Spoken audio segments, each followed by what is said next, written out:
Good morning. I actually had a few minutes here today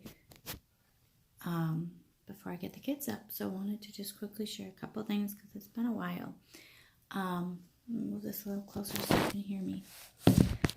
One of the things that I saw today was in Isaiah 60, which is a great chapter after that 61, which is very cool.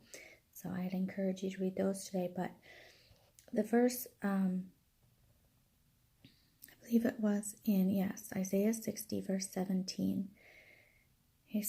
God says, I will make peace your governor and righteousness your ruler. And I just jotted that down because I like that idea that for this week, for this day, for this hour, the peace govern me. Let me be governed by peace, not desperation or fear or worry. The peace of knowing I'm God's child and He's got a plan and I'm saved by the blood of Jesus. And the second one, make righteousness my ruler, so that my will, also the things in my heart, I'm already at peace. But then in the things that I do, let them be ruled or led or directed by God's plan and righteousness. So I like that.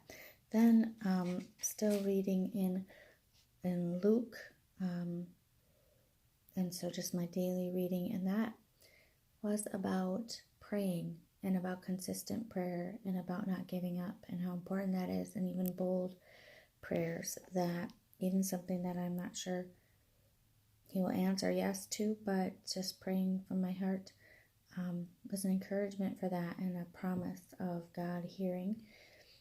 And then appreciating that I'm consistently praying in bold. And then from Acts 16, which is really an important chapter. Today I'm on it for a while, but about the disciples. And I always thought it was interesting, the story about this girl who was a slave, but she had a demon that allowed her to tell the future. And just the admonitional warning there about how the devil can give people abilities really just for money and for gain, and so it's not worth it, and it's enslaved this girl. They were using her.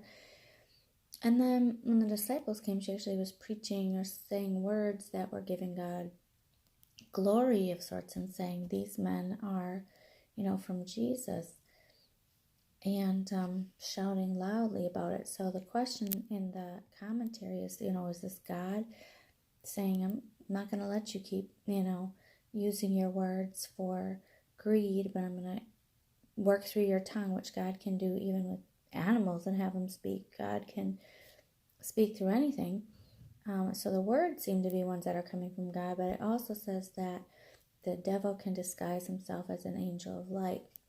So this slave girl who had a demon could also have been just the devil using her words to distract the disciples, to have people thinking, like the devil likes to kind of mix together lies and truth, and have people thinking, oh, she may not be all that bad. Maybe this whole telling the future thing, divination, is part of God's way and confusing people. And so even if the devil might use good stuff, it's a means to really the end of having people follow him and stray from trusting God completely. And so either way, just kind of interesting thoughts. But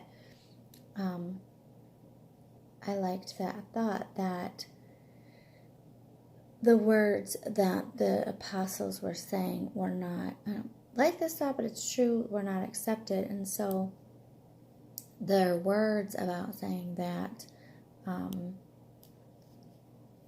the truth of God and the truth of this girl was very troubling to people, especially those who wanted to use this girl for gain and for greed and for money. And so there was a saying in the commentary that said, when God's people speak words that are not accepted, it's like shaking the waters of Bethesda. So that's a story back from when people would believe and see that when there's a pool of water and when the waters would shake, people who were sick or paralyzed or needed healing would run to the waters as they're shaking. And so he said that the words of people are like shaking. When we say God's words, it can shake people, but for good. So the healing waters were shook for healing, even though they were shook. And then also it said it's like rousing sluggards. This is not the Bible, but the commentary. So people don't like being woken, but it's helpful. I don't like waking people up. So God lately has been putting in my heart, sometimes I need to say words that might wake people, but for good. So I pray for his help with that. And just the one final thought in the devotion, it says some election, or knowing that we're God's children, that he chose us, means that some of us are made to be special objects of God's divine affection. There's really nothing more important than thinking that, wow, I was made for God and I'm just an object of his affection. Like that he loves to love me. And I pray you can think the same thing in your day and week ahead. And if I can record again, I will. Soon, so sorry for the break. God bless you, and remember, he loves you. You're an object of his affection. He wants to bless you and take care of you and love you and give you all sorts of grace. Have a great day.